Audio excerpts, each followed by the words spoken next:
Hi, my name is John Brink, and you're watching A History of the BC Forest Industry.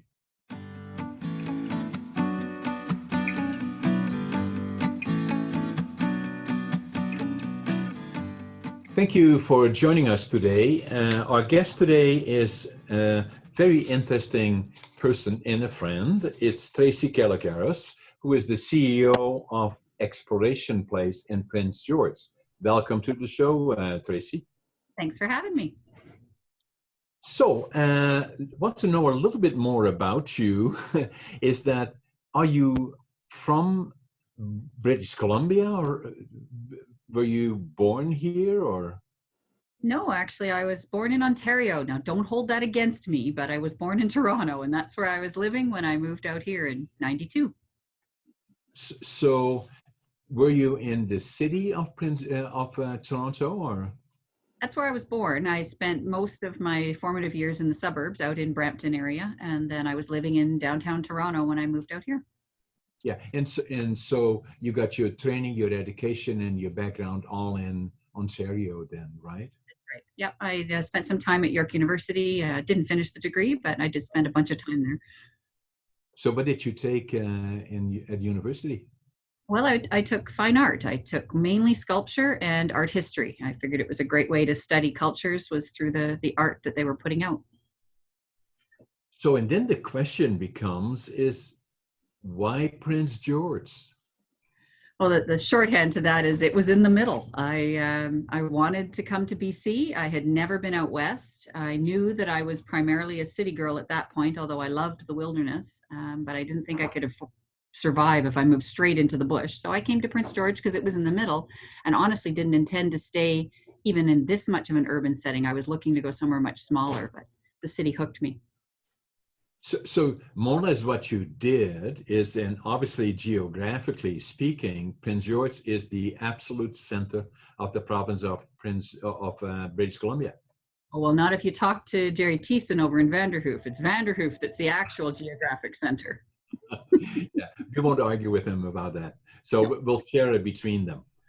Sounds So and then when you came here, what did you do? What did you came here and you want to work? Yeah, I had everything in a rider van, and I had a week to get everything unpacked and a place to live and a little bit of money. So I came right before Christmas in '92. So I got a job. I was waitressing actually at the Village Pandora. I did that for a while. I had a stint over at Spruce Capital Feeds. Then I did some volunteer work for the SPCA, and then I did about a year at Prince George Printers. But ultimately, I wound up here at the museum as their marketing and graphics person in '94. In 1994, and so initially you did graphics work for them and as a full-time employee. Yep. Yeah, actually, it was back in the days when it was UI instead of EI. It was an EI program that the museum had hired me through. So they had me free of charge for a full year, and I did all kinds of marketing and graphics for them then, and that rolled over into a full-time job. Yeah, and then the museum is something, the exploration place is something unique in Prince George because it is such a amazing collection of information is there from the past and from First Nations and all of those things, not only from the city but from the region, right? Absolutely. We hold a large collection, somewhere in the neighborhood of 1 million images and documents, and between 300,000 and 400,000 artifacts at this point. It's gotten to be so large a collection that we are now looking at a brand new database that will give better access to all of it online. Yeah, and so now you have been there nearly 25 years. 26, if we're counting. And so now you are the CEO of Exploration Place. It employs quite a few people, correct?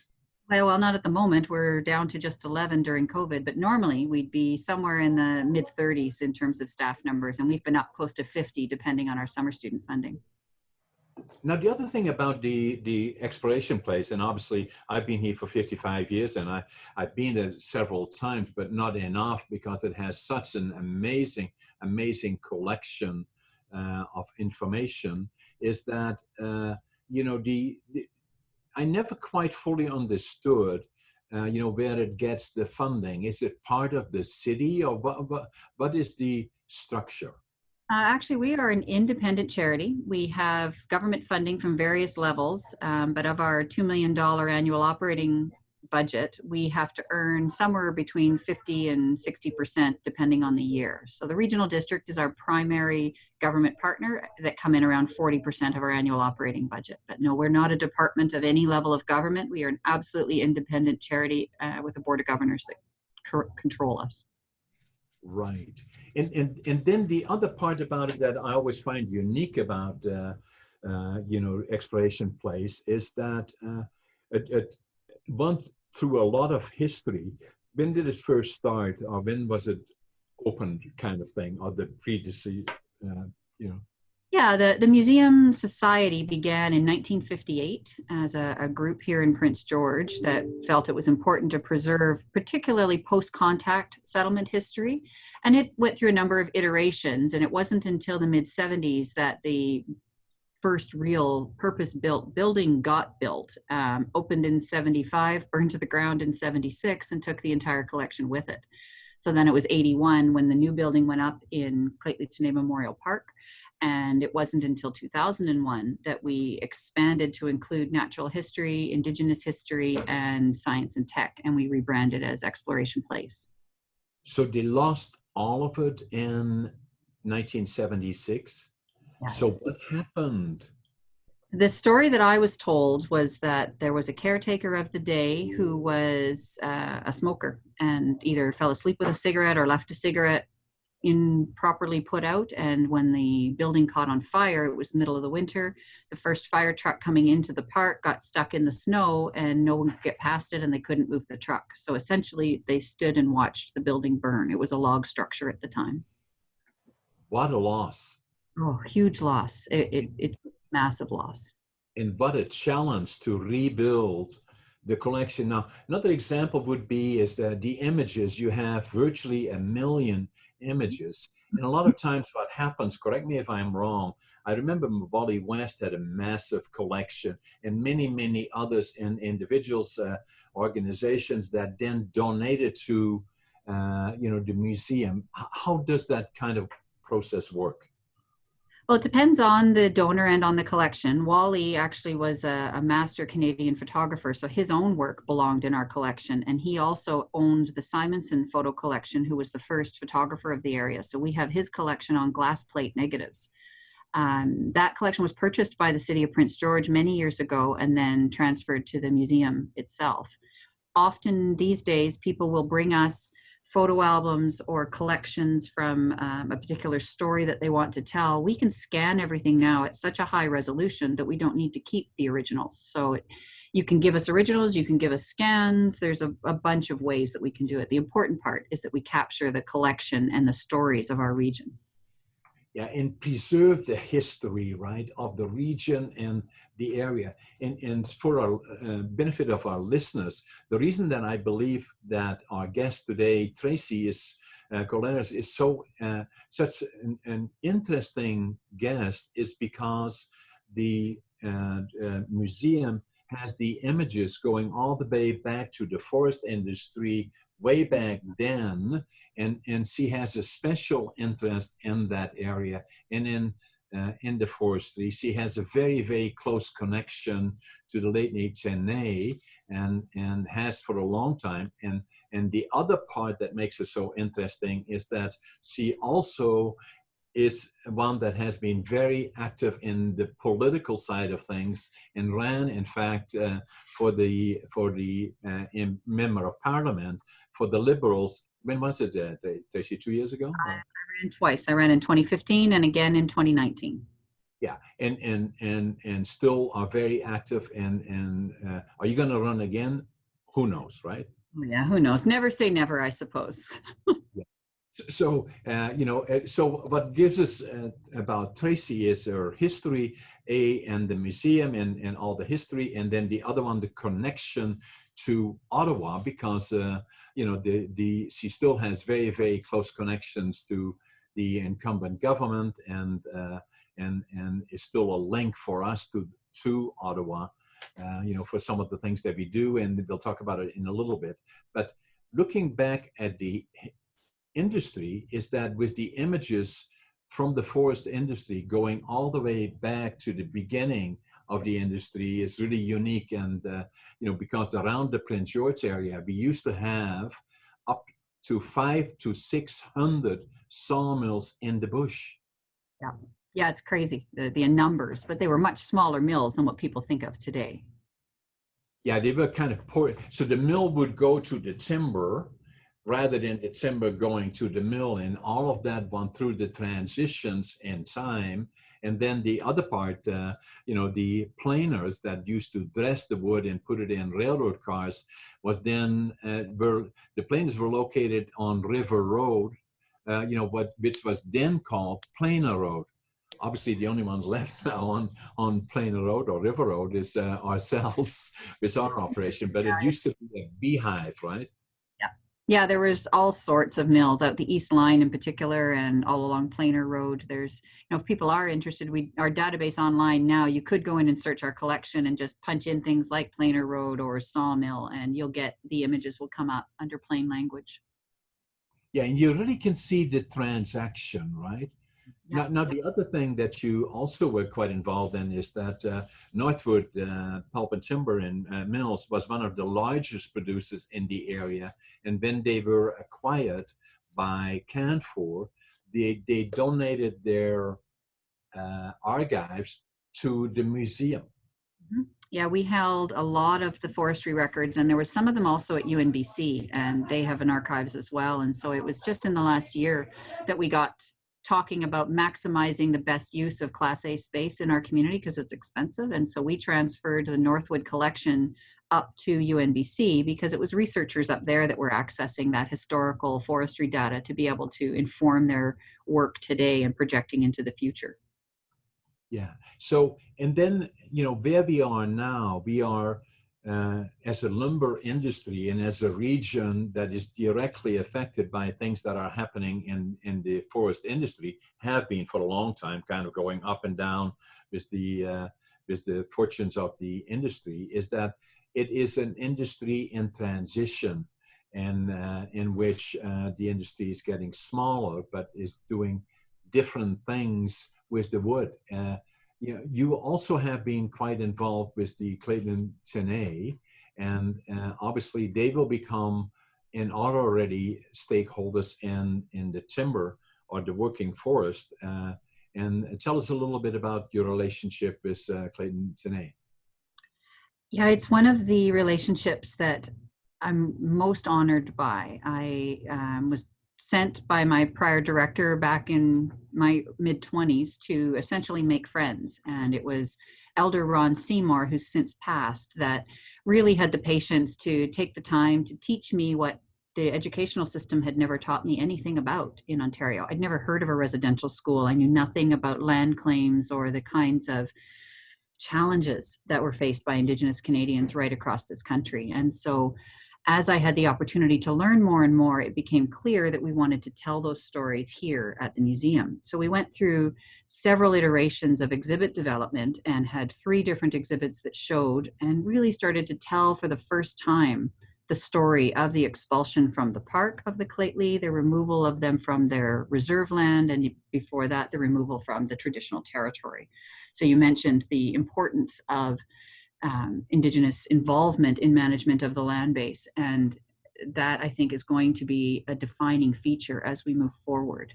The industry continually evolves. You're absolutely right. And even just in the 25 odd years that I've been watching, you can see the changes in harvesting technique and silviculture technique. Years ago, I got some Siberian larch that were trial species that they were working with. And that was my first introduction. That came from the J.D. Little Forest Center. And it was my first introduction to the depth of the science and the research that was going into trying to not just maximize the output from the land base, but to make sure that it was doing it in a way that was environmentally sound. And I think that Indigenous people have been doing that for millennia. Yeah, so the industry and the region is really changing, right? And then obviously the effect of global warming is playing a role. We have obviously had challenges with the pine beetle pandemic and spruce beetle pandemic, but the still, we are very fortunate in British Columbia in particular, where we have a land base that is uniquely suitable for growing timber. And some of the areas that were affected by beetle kill, and particularly in the Bowen River or Bowen Lakes area, the way that regrew is just now 40 years ago is amazing to see. And obviously there are all kinds of opportunities, in particular with the changing structure of industry and timber allocation. First Nations will be, and communities in general, will be much more active in the industry. I agree with you. I think that it only gets better as we look through what has been done, what the results of that were, and then we tweak it to try and get better results going forward. The museum, our tagline is past, present, and future, making history together. But really, that applies to virtually any well-made decision that we're talking about in any industry. If you don't understand your past, you're certainly not going to be making good choices in the present, and that's going to misinform decisions you're making for the future. Yeah, and then the other part, although you are regional, but it's much broader than what we kind of perceive to be the region. So maybe share with us how far your region really goes, and the importance of the museum by comparison, compared to on the national level and provincial level. This museum is unique. Absolutely, we are unique. We offer such a hybrid of services because we do operate as not just the Northern Provincial Museum, providing curatorial and heritage support to all of our partner institutions and communities everywhere from Williams Lake all the way up to the Yukon, across from the ocean, all the way out to Alberta. But we're also offering educational services through our licensed preschool. We operate Canada's shortest railroad with our steam engine. It's such a diverse operation that we have going on here that we've been honored with awards nationally, provincially, and even internationally for the unique approach that we've taken. Wow. The other part, again, looking at the industry and the changes that are taking place, is that that if I look at the forest industry as we walk through it all the way to Plano Road and beyond, that as the industry is in transition, we are working on a project that is just absolutely totally unique in the area, and I've shared it with you already, because of your connections to Ottawa and your political connection, and you're part of our team, really, is to build a center of excellence in the region here that would be something not like that, but something like the BCIT of the North, in which we develop the new skill sets that, because the industry is changing, we will be making new products for new markets. We have to look all the way at the land base as to how we regenerate our forest, how we become better stewards.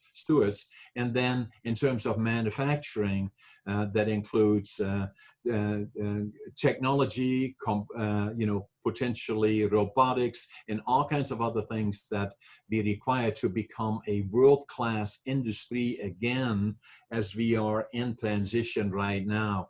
And to have a center of excellence that can provide us with the workforce, the ideas, the concepts, the research and development, and new products, I believe is very much important. And we are the spruce capital of the world, and we want to get back to the level of where people come from far and wide and look at what we do and how we do it.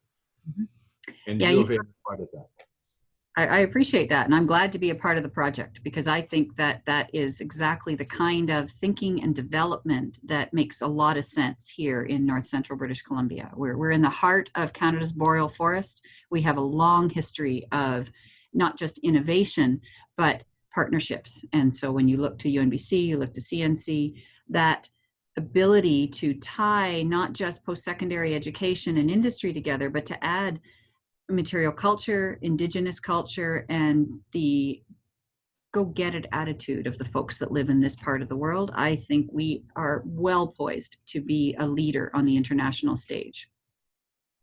And also, Tracy, and because you are so close to First Nations in particular, to work closely with the Lenni in a project like this is extremely important, because it will provide knowledge and career opportunities, but also entrepreneurial opportunities for First Nations to be part of a new forest industry.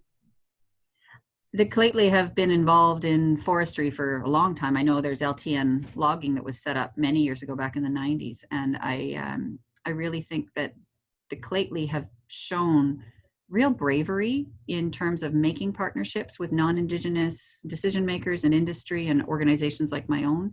And I see them as a leader moving forward. Again, I think it's that there's something unique about this piece of the world, in that we all really do pull together and we take the best of what everyone's got to offer. And the Clayton have been exceptional at overcoming the challenges that were placed in their way, and are now at the point where they too are poised and ready to take a leadership role. And I see them as a key partner in this development. Yeah, and so do I. And so kind of looking forward now to, the museum and the other things that are happening around Exploration Place. How do you see the future? Oh, it's a lot like reading the tea leaves these days. Here in the midst of a worldwide pandemic, it is definitely a challenge. We're a high touch, high visitation space with a closed air system. So we are looking right now at a major rethink of the product that we offer. It doesn't make sense to reopen what was here before we shut down for the pandemic in a lesser state where we could still end up making people sick. So we're working right now on a really exciting total rethink to what we're doing, an expansion to our biome gallery with live animals. We're looking at adding an indoor green space. Likely we will lose our children's gallery. So there are some very exciting changes coming over the next 6 months or so. But you're kind of reinventing yourself, right? So all of a sudden, all of us got, awakening as something, even kind of looking back in the last 3 months, the effect of COVID-19, how it affected not only the region, but the world in general, has been unbelievable, really. But it puts us all into a position where, things will settle down again. They will be, and the new normal will be different, and we have to adjust to that. Absolutely. And all industries have to be able to do that. Forestry has done it, reinventing itself time and time again. And Exploration Place has done the same. We have reinvented ourselves several times. And as a science center museum, we are driven by data and driven by science. And we were the first to close. And I know for a fact we are not the first to reopen. So we'll do what we can in the meantime online. And I'm pretty excited actually about the changes we've got coming. I'm looking to partner not just with your new Center of Excellence, but with anyone else in this community that's interested in being able to reach the general public in a way that's understandable and engaging around our history and our present and our future. Excellent. So, Tracy, it has been a privilege, and I appreciate you being a guest on my show. Thank you so much for having me. I really have enjoyed it. It's always great to talk to you, John. Yeah. Take care. Stay safe. Same to you. Bye now. Bye now. Thank you for watching our show with Tracy today. And something interesting about it is this was our 21st episode on Shaw Spotlight and a history of the BC forest industry. And we're very excited about a number of future guests. One of them will be from, or a couple of them will be from Europe, and we'll try to mix it up between past and present and keep it very informative and exciting. Thank you again for watching.